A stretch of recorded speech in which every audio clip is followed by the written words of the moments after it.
একটা সরকারি হাসপাতাল কল্পনা করুন। রাত তখন প্রায় 10:30। বাইরে লাইন, ভেতরে চিৎকার, স্ট্রেচার দৌড়াচ্ছে এদিক সেদিক। সেই ভিড়ের মাঝখানে এক মেয়ে হঠাৎ রিসেপশনের সামনে দাঁড়িয়ে কান্না শুরু করল। বলছে তার ছোট ভাই হঠাৎ করে উধাও হয়ে গেছে হাসপাতালের ভেতর থেকেই। প্রথমে কেউ বিষয়টা গুরুত্বই দিল না, কিন্তু কয়েক ঘন্টা পর যা বেরোলো সেটা শুনলে আপনার গায়ে কাঁটা দেবে। কারণ সেই রাতেই ওই হাসপাতালের ভেতর এমন একটা সত্য সামনে আসে যা কারো জীবনের মোড়ই বদলে দেয়। আমি আপনাদের সেই ঘটনার গল্পটাই বলছি। কলকাতার এক পুরনো সরকারি হাসপাতাল, নাম ধরুন শিবনারায়ণ মেডিকেল কলেজ হাসপাতাল।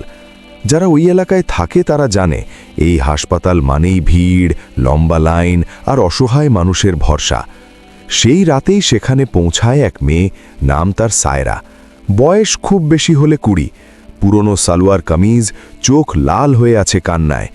দেখেই বোঝা যায় অনেক কষ্টের ভেতর দিয়ে যাচ্ছে। রিসেপশনের সামনে দাঁড়িয়ে সে কাঁপা গলায় বলল, আমার ভাইটা নেই, একটু আগে পর্যন্ত এখানেই ছিল, এখন কোথাও পাচ্ছি না। ডেস্কে বসা কর্মচারী প্রথমে খুব একটা পাত্তা দিল না। এমন ঘটনা নাকি প্রায়ই হয়। কেউ রোগী নিয়ে আসে, কেউ হারিয়ে যায়, আবার কিছুক্ষণের মধ্যে পাওয়াও যায়। লোকটা বিরক্ত হয়ে বলল, বাচ্চা ছেলে হলে হয়তো বাইরে গেছে, একটু খুঁজে দেখুন। সায়রা মাথা নাড়ল। আমি সব জায়গায় দেখেছি, ও একা কোথাও যায় না। তার কণ্ঠে এমন একটা ভয় ছিল যে আশেপাশের কয়েকজন তাকাতে শুরু করল। ঠিক তখন পাশ দিয়ে যাচ্ছিল হাসপাতালের একজন জুনিয়র ডাক্তার, নাম ডক্টর আরমান সেন। রাতের ডিউটি ছিল তার। কান্নার শব্দ শুনে থেমে গেল।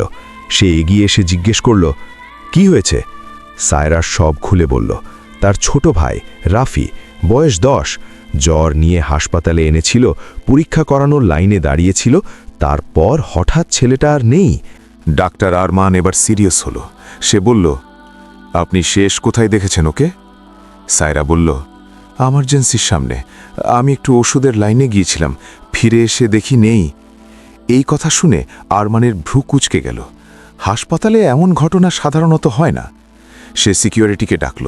খোঁজ শুরু হলো, কিন্তু আধ ঘন্টা কেটে গেল, ছেলেটার কোনো খোঁজ নেই। এবার সায়রা ভেঙে পড়ল। ভাইটা ছাড়া আমার কেউ নেই ডাক্তার সাহেব, প্লিজ খুঁজে দিন। আরমান কিছুক্ষণ চুপ করে থাকল, তারপর বলল, চিন্তা করবেন না, আমরা খুঁজে বের করব। তার কণ্ঠে এমন একটা দৃঢ়তা ছিল যে সায়রা একটু ভরসা পেল। হাসপাতালের সিসিটিভি রুমে খবর দেওয়া হলো। কয়েকজন স্টাফ খুঁজতে বেরোলো ওয়ার্ডে ওয়ার্ডে। এই সময় হঠাৎ একটা ছোট ঘটনা ঘটল। সায়রা যখন কাঁদছিল তখন তার হাতের চুড়ি সরতে গিয়ে কবজির কাছে একটা পুরনো দাগ দেখা গেল, পোড়া দাগের মতো। ডাক্তার আরমান এক মুহূর্তের জন্য তাকিয়ে রইল। কেন যেন দাগটা তার কাছে খুব পরিচিত মনে হলো। সে ধীরে বলল, এই দাগটা কিভাবে হয়েছে? সায়রা একটু থমকালো। ছোটবেলায় আগুন লেগেছিল আমাদের বাড়িতে, তখন হয়েছিল। আরমানের বুকের ভেতর কেমন যেন ধাক্কা লাগলো, কারণ তার নিজের ডান হাতেও ঠিক এমন একটা দাগ আছে। তবে সে কিছু বলল না, কাজে মন দিল। হাসপাতালের ক্যামেরা ফুটেজ বের করা হলো। ফুটেজে দেখা গেল সত্যি একটা বাচ্চা ছেলে করিডোরে দাঁড়িয়েছিল। তারপর দুজন লোক তাকে নিয়ে কোথাও চলে গেল। সায়রা ফুটেজ দেখে চিৎকার করে উঠল, ওই তো আমার ভাই! এবার পুরো ব্যাপারটাই বদলে গেল। এটা নিছক হারিয়ে যাওয়া নয়। ডাক্তার আরমান সঙ্গে সঙ্গে হাসপাতালের প্রশাসনকে জানালো। পুলিশে খবর গেল। পুলিশ আসতে একটু সময় লাগবে, কিন্তু ততক্ষণ বসে থাকার মানুষ সে নয়। আরমান সিকিউরিটি গার্ডদের নিয়ে হাসপাতালের প্রতিটা কোণা খুঁজতে শুরু করল। ওয়ার্ড, স্টোর রুম, ল্যাবের পেছন, সব জায়গা। এই খোঁজার মাঝেই সায়রা ধীরে ধীরে নিজের গল্প বলতে শুরু করল। তাদের বাড়ি ছিল বিহারের এক ছোট গ্রামে। কয়েক বছর আগে আগুনে সব পুড়ে যায়। বাবা তখন থেকে নিখোঁজ, মা মারা যান। তারপর থেকে সে আর তার ছোট ভাই কোনো মতে বেঁচে আছে।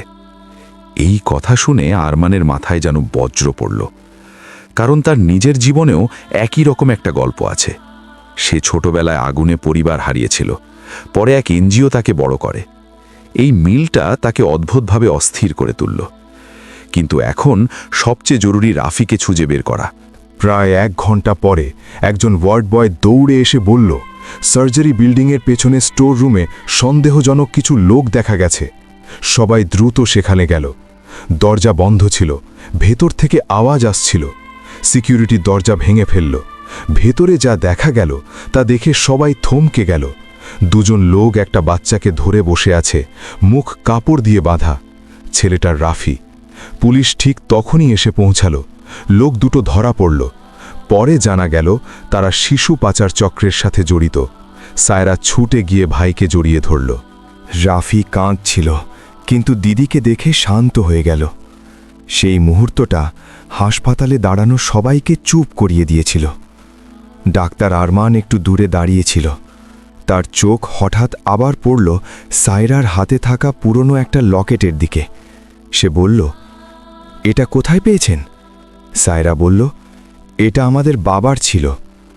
আরমানের হাত কেঁপে উঠল, কারণ তার কাছেও একই রকম একটা লকেট আছে। দুজন যখন খুলে দেখল, ভেতরে একই পরিবারের পুরনো ছবি। কিছুক্ষণ কেউ কথা বলতে পারল না। তারপর ধীরে ধীরে সত্যিটা পরিষ্কার হলো। সেই আগুনের রাতে তারা আলাদা হয়ে গিয়েছিল। আরমানই সেই হারিয়ে যাওয়া বড় ভাই। সায়রা প্রথমে বিশ্বাসই করতে পারছিল না, তারপর হঠাৎ কেঁদে ফেলল। হাসপাতালের করিডোরে দাঁড়িয়েই ভাই বোন তিনজন একে অপরকে জড়িয়ে ধরল। রাফি কিছুই বুঝছিল না, কিন্তু সে শুধু বলল, তাহলে তুমি সত্যিই আমাদের ভাই? আরমান মাথা নাড়ল। সেদিন রাতটা আর কারো জন্য সাধারণ ছিল না। একটা হারিয়ে যাওয়া পরিবার আবার এক হয়ে গেল। পরের দিন সকালে হাসপাতালের সবাই সেই গল্প জানল। কেউ বিশ্বাস করতে পারছিল না এমন ঘটনাও ঘটে।